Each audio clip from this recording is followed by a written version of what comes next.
ஹாய்ங்க, lens and vision ஆப்டிஷியன்ஸ்லேருந்து நட்டேஷுங்க. நம்ம யூஸ்வலாக பார்த்துட்டு இருக்கிற ஹை இண்டெக்ஸ் மெட்டீரியல் தாண்டி ப்ளஸ் பவரில் ஒரு ப்ரெஸ்பயோபியா பவர் இருந்தால் அதை விஷுவல் வந்து சோடா பொட்டி மாதிரி குண்டா திக்காக தெரியும் இல்லையா? அந்த கண்ணாடிகளை எப்படி வேணாலும் பார்வையை வந்து ஃபோக்கஸ் பண்ண முடியாது. ஸோ அவங்களுக்கு பக்கத்துலையும் டிஸ்டர்பாக இருக்கும், தூரமும் டிஸ்டர்பாக இருக்கும். ஸோ சின்ன வயசுலேருந்து இந்த ப்ராப்ளத்தை ஃபேஸ் பண்ணுறதுக்கு சின்ன வயசுலேயே கேட்ராக்ட்டுங்கிற ஒரு ப்ராப்ளம் வந்துடும். அந்த ப்ராப்ளம்னால வரக்கூடிய விஷன் கம்ப்ளைண்ட்டில் ப்ளஸ் பவர் அதிகமானதுனால இந்த டிஃபிகல்ட்டிஸ் வந்து அதிகமாக இருக்கும். ஸோ இந்த மாதிரி ப்ளஸ் பவர்ஸ் வந்து நிறைய ஹெரிடிட்டிங்கிற ஒரு ப்ராப்ளம்னால வரக்கூடிய ஃபேமிலியில் எல்லாத்துக்குமே இந்த மாதிரி பவர். ஸோ இது எதுவுமே ஒரி பண்ணிக்க வேண்டாம். எல்லாரும் திக்கான கண்ணாடி போடணும்னு அவசியம் இல்லை. நிறைய டெக்னாலஜி வந்துருச்சு. ஹை இண்டெக்ஸ் மூலியமா திக்னஸை ரெடியூஸ் பண்ணி விஷனை இம்ப்ரூவ் பண்றதுக்கு நிறையவே குவாலிட்டிஸ் நிறைய கொடுக்குறோம் நாங்கள். லென்ஸ் அண்ட் விஷன்ல இந்த மாதிரி ஒரு ஹை பவரை திக்னஸ் தெரியாம கிளார் இல்லாம டென்சிட்டி கண்ட்ரோல் மூலியமா கொடுத்துருக்கோம். இந்த கிளாஸஸ் வந்து ஜெய்ஸ்ங்கிற ஒரு மெட்டீரியல் மூலியமா ஒர்க் பண்ணியிருக்கோம். இந்த ஒர்க்ல நான் கொடுத்த கஸ்டமைசேஷன் என்னன்னா, இந்த கிளாஸோட திக்னஸ் வெளியில தெரியாத அளவுக்கு, பார்வைக்கும் இந்த டிஃபிகல்ட்டியா இல்லாத அளவுக்கு ஒர்க் பண்ணி கொடுத்துருக்கோம். இந்த கிளாஸோட வெயிட்டும் குறைச்சு கொடுத்துருக்கறனால இதோட ஃபிளெக்சிபிலிட்டியும் ஹேண்ட்லிங்கும்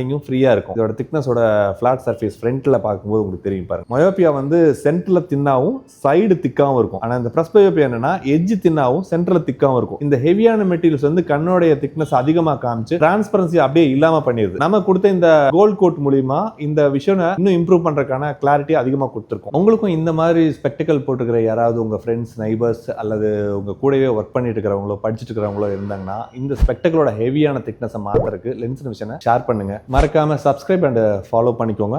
இந்த கண்ணாடி சம்பந்தமான நிறைய வீடியோஸ் உங்களுக்கு இன்னும் நிறைய நாலேஜ் கெயின் பண்றதுக்கான சப்போர்ட் கிடைக்கும். தேங்க்யூ.